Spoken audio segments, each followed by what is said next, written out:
Good morning বন্ধুরা, সবাইকে সুপ্রভাত। সবাইকে সাফল্যের দিশা ইউটিউব চ্যানেলে স্বাগতম। আজকে 3 জুলাই কারেন্ট অ্যাফেয়ার্স নিয়ে আলোচনা করব।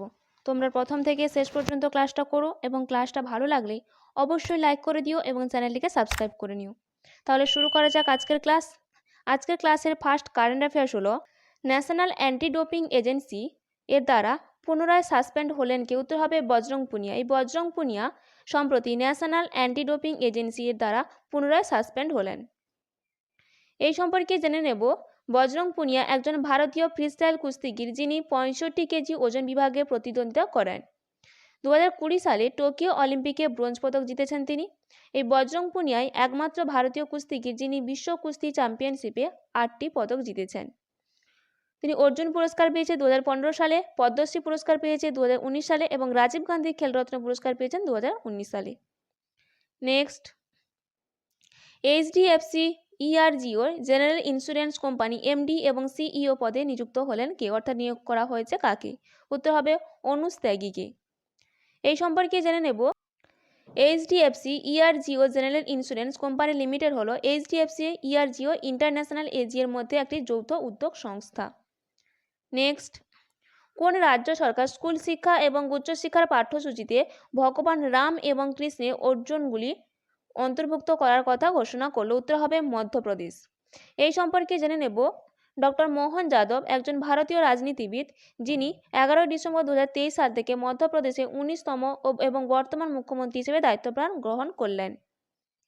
নেক্সট, নিউ ইন্ডিয়া অ্যাসুরেন্স কোম্পানির চেয়ারম্যান অ্যান্ড ম্যানেজিং ডিরেক্টর পদে কাকে নিয়োগ করা হয়েছে? উত্তর হবে গিরিজা সুব্রহ্মণ্যমকে। এই সম্পর্কে জেনে নেব, new India assurance company limited হল একটি ভারতীয় পাবলিক সেক্টর ইন্স্যুরেন্স কোম্পানি যা ভারত সরকারের মালিকানাধীন এবং অর্থ মন্ত্রণালয় দ্বারা পরিচালিত। Next, micro small medium enterprise দিবস প্রতি বছর 27শে জুন পালন করা হয়। প্রথম এই মাইক্রো স্মল মিডিয়াম এন্টারপ্রাইজ দিবস পালিত হয় কোন সালে? উত্তর হবে 2017 সালে।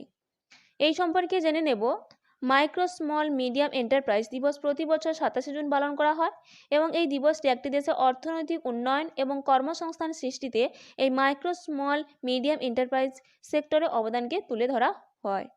নেক্সট, অনূর্ধ্ব 17 এবং অনূর্ধ্ব 23 এশিয়ান রেসলিং চ্যাম্পিয়নশিপ 2024 কোথায় অনুষ্ঠিত হলো? উত্তর হবে আম্মান, জর্ডানে। এই জর্ডানের আম্মানে এই অনূর্ধ্ব 17 এবং অনূর্ধ্ব 23 এশিয়ান রেসলিং চ্যাম্পিয়নশিপ 2024 অনুষ্ঠিত হলো। এই সম্পর্কে জেনে নেব, ভারতীয় কুস্তিগিররা অনূর্ধ্ব 17 এশিয়ান রেসলিং চ্যাম্পিয়নশিপ 2024-এ মোট 11টি পদক এবং 4টি স্বর্ণ, 2টি রৌপ্য এবং 5টি ব্রোঞ্জ জিতেছে। বার্ষিক অনূর্ধ্ব 17 এবং অনূর্ধ্ব 23 এশিয়ান রেসলিং চ্যাম্পিয়নশিপ 2024 22 থেকে 30শে জুন 2024 পর্যন্ত জর্ডানের রাজধানী আম্মানে অনুষ্ঠিত হচ্ছে। নেক্সট, সম্প্রতি কোন দেশের নাগরিকদের জন্য মেডিকেল ভিসা সুবিধা চালু করার কথা ঘোষণা করলো? উত্তর হবে বাংলাদেশ। এই সম্পর্কে জেনে নেব, ভারতের চিকিৎসার জন্য ভারতে আসা বাংলাদেশি নাগরিকদের জন্য মেডিকেল ভিসা সুবিধা চালু করবে বাংলাদেশ। বাংলাদেশের সম্পর্কে আমরা স্ট্র্যাটেজিক আকারে দেখে নেব। বাংলাদেশের প্রধানমন্ত্রী শেখ হাসিনা, রাষ্ট্রপতি মোহাম্মদ শাহাবুদ্দিন, রাজধানী ঢাকা এবং মুদ্রা বাংলাদেশি টাকা। নেক্সট, টি20তে প্রথম খেলোয়াড় হিসেবে কে 200টি ছক্কা মারলেন? উত্তর হবে Rohit Sharma. Next, intelligence bureau chief এর নাম কি যিনি সম্প্রতি 1 বছরের জন্য পুনর্নিযুক্ত হলেন? উত্তর হবে তপন কুমার ডেকা। এই তপন কুমার ডেকা ইন্টেলিজেন্স ব্যুরোর চিফ যিনি সম্প্রতি পুনরায় 1 বছরের জন্য পুনর্নিযুক্ত হয়েছেন।